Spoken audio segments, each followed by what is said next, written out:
మనం ఫస్ట్ ఈ ప్రశాంతత ఏరియా గురించి మాట్లాడుకుందాం. చాలా ప్రశాంతంగా ఉందన్న ఇక్కడ.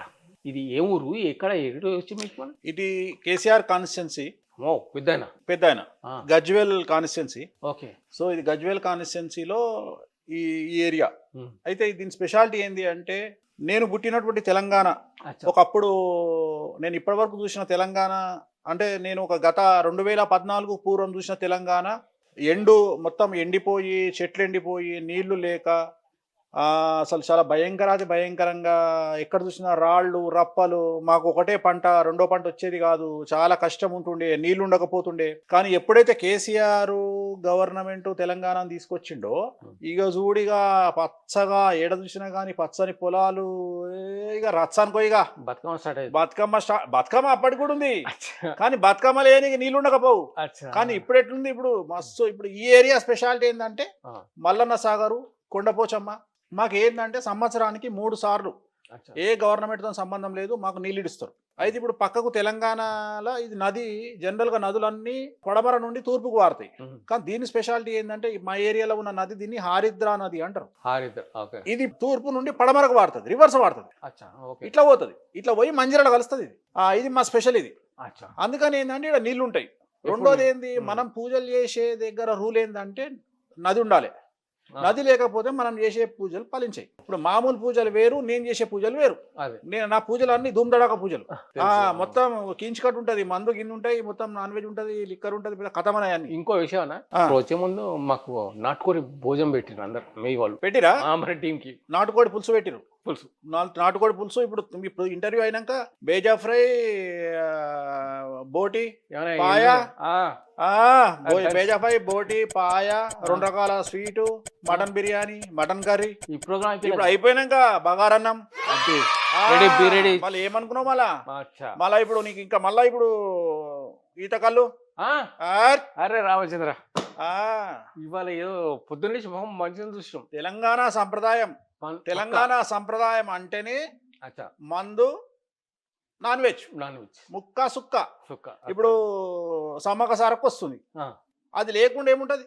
అంతే. ముక్క సుక్క లేకుండా సమ్మక్క సారకనే లేదు. సో చాలా మంది ఏమేమో మాట్లాడతారు తెలియని వాళ్ళు. ఉం. మనకొద్దు, మనకు గొర్రెలు మస్తు మాట్లాడతాయి. అదే. మనం ఇగో జీవితంలో ఏం తినకుండా 80 ఏళ్ళు బతికి పీకేటిదేముంది? అంతే. అన్ని తిని 60 ఏళ్ళకు పోతే పోతే ఏముంది? మంచిది. చాలు. ఉన్నట్టు ఇంకోటి ఉండాలి. ఏమంటారు, ఆ జాతకాలు చెప్పుకుంటాడు, ఆ జాతకమే బాగుంటే జాతకం ఎందుకు చెప్పుకుంటాడు అంటారు. అందుకని నా జాతకం బాగుంది, నా బతుకు బాగుంది అని చూపించుకుంటందుకే మనం మంచిగా బతకాలి. అట్లా అందరికి అట్లా జాతకం ఉంటుంది అట్లా. అందుకని ఇది 3 ఎకరాలు మంచిగా ఇక్కడ నీళ్లు ఉంటాయి, ఓకే. మంచిగా 2 పంటలు వస్తాయి. మనము ఒక దగ్గర ఇంత వరి పండిస్తున్నాము, ఓ, ఒక సూపర్. దగ్గర మన పూలు పండిస్తాం, తామర పూలు పండిస్తాము. సపరేట్.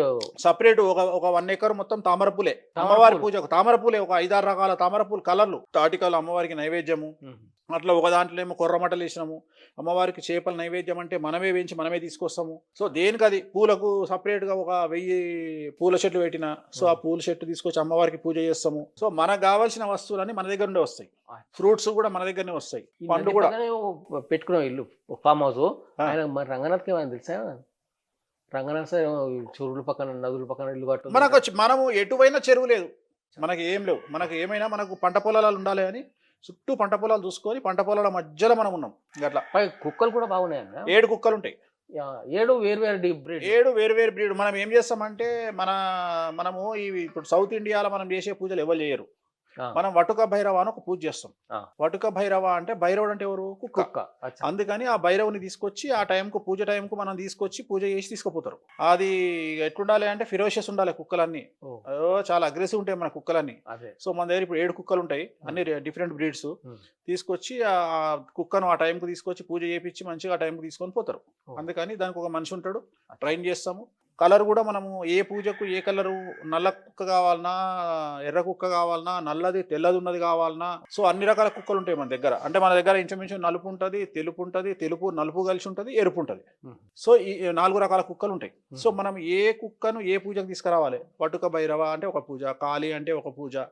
అట్లా ఒక్కొక్క పూజకు ఒక్కొక్క కుక్కను తీసుకొచ్చి దానికి మొక్కి, కుక్కకు మొక్కి పూజ చేసి దానికి బొట్టు పెట్టి, దానికి పెట్టే ప్రసాదం దానికి పెట్టి పోతారు. ప్లస్ పూజ అయినాక కూడా దానికి స్పెషల్గా దానికోసమే బోటి కూర వేసి, స్పెషల్గా బోటి కూర వేసి ఆ కుక్కలన్నిటికీ పెడతారు. రూల్ అది. ఆ కుక్కలకు ఆ రోజు నైవేద్యం పెట్టాలి. ఓ మనకు దేవతలు కానీ దేవుళ్ళు కానీ డైరెక్ట్ తింటారా? తినరు, తినరు. వాళ్ళ పేరు మీద మనం తినరు వాళ్ళు. తింటాం. ఆ, కానీ వాళ్ళే తినేది ఎట్లా చెప్పు? ఒక 2 ఉంటాయి. ఇట్లది ఒకటి హోమం అని లేస్తే మళ్ళీ వాపస్ రాదు. అంతే, ఆ, అంతే కదా? అంతే హోమంలో ఏమైనా వేస్తే వాపస్ రాదు. రాదు రాదు అందుకనే దేవుళ్ళకి ఏమన్నా ఇవ్వాలి అంటే హోమం చేస్తేనే దేవుళ్ళకి పోయినట్టు. ఇచ్చినట్టు. రెండోది సముద్రంలో వేస్తేనే పోయినట్టు. ఈ రెండే మనం డైరెక్ట్ గా దేవునితో ఇచ్చేది. ఇక మిగిలినవన్నీ దేవునికి పెట్టుడు లటకమనిపించాడు, దేవునికి పెట్టుడు లటకమనిపించాడు. సో 2 ప్రత్యక్షంగా తీసుకునేది దేవతలు. కానీ ఇది కాకుండా మనం చేసేది ఏంది? జనరల్ గా ఆవుకు పెడతాం. ఆహా. మనం చాలా మంది మనం ఏం చేస్తాం? ఆవును గోమాతను పూజించి గోమాతకు పెడతాం. కానీ అట్లా కాకుండా పూజలలో పెట్టేది ఓన్లీ కుక్కలకే పెడతాం, భైరవుడు. ఓహో. సో అందుకని 7 కుక్కలను పెంచుతున్నాం. కాలభైరవ పూజ చేస్తాము, వటుక భైరవ పూజ చేస్తాము. ఈ పూజలు చేసినప్పుడు శ్మశాన కాళీ అని ఒక పూజ ఉంటుంది. ఆ పూజ చేసినప్పుడు నల్ల కుక్కకు పెడతాము. అట్లా వాటికి సపరేట్ నాన్ వెజ్ ఉంటుంది, దాన్ని వండుతాం. ఒకదానికి బేజ ఫ్రై ఉంటుంది, ఒకదానికి తలకాయ కూర ఉంటుంది, ఒకదానికి బోటి ఉంటుంది. సో ఒక్కొక్క దానికి ఒక్కొక్క వస్తువు పెట్టాలని శాస్త్రం చెప్పింది, వేణుస్వామి చెప్పింది కాదు. శాస్త్రంలో ఏం చెప్పిందో అది వండి దానికి పెడతాము. పెడితే ఏమవుతుంది అంటే యజమానులు చేసుకున్న వాళ్ళు, నువ్వు చేసుకున్నావు, నీకేం కావాలనో కోరికలు తీరుతాయి.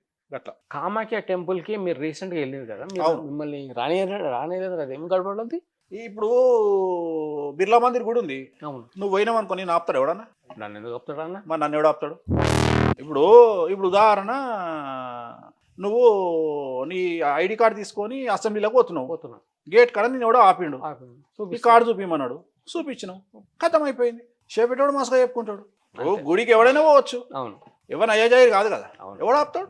ఆడ చిన్న ఆర్గ్యుమెంట్ అయింది, ఆహా. తూ బడా మై బడా, తూ కోన్ మై కోన్. అచ్చా, దాని మీద రకరకాల కథలు ఎవరికి ఆడ ఏమైంది? తూ కోన్ మై కోన్, తూ కోన్ మై కోన్ ఆడావిడ అయింది. ఆహా. ఇప్పుడు జనరల్ గా ఏం చేస్తారు? ఇప్పుడు నీ ఉదాహరణ, ఇప్పుడు నువ్వేమన్నావు? స్టార్టింగ్ ఇంటర్వ్యూలు ఏమన్నావు? ఒక మాట అన్నావు నన్ను, ఏమన్నా ఈ వేణుస్వామి ఆ టైంలో బక్కకున్నప్పుడు బట్టేవాజ్ అన్నావు. అంటే అంటే దాని అర్థం ఏంటంటే, నా తెలంగాణ నా ఉద్దేశం ఏంటంటే అదే నేను తప్పు పడతలేను. ఓకే. నేను ఏమంటున్నా అంటే, హైదరాబాద్ లో మనం ఏం బీకలేనోడు కామాఖ్యల కెమెరా పెట్టి ఏమో అయ్యింది అని చూపిస్తాడు. అది ఓకే. హైదరాబాద్ లో ఇంకో బొక్కలు ఇరుగుతాయి కదా, అంతే. అప్పుడు ఆ బట్టవాజ్ బయటకు వస్తాడు వేణుస్వామికి. అవును, అట్లా ఏదో అవుతుంది కదా. ఒక్కరిని గుళ్ళని రానియకపోతుంది ఎవరికి ఉంటుంది? ఎవరిని వాడు ఆపుతాడు ఈ ప్రపంచంలో కదా? Correct. ఎవరిని పడితే వాడు ఇట్లా పట్టుకోవాలి. సీఎం తిట్టేటోడు ఒకడు, డిప్యూటీ సీఎం తిట్టేటోడు ఒకడు, ఈ ప్రధానమంత్రిని తిట్టేటోడు ఒకడు. అంతే. ఎవరిని స్వేచ్ఛవానికి నడుస్తుంది. ఇప్పుడు ఎవరిని ఎవడు ఆపుతాడు?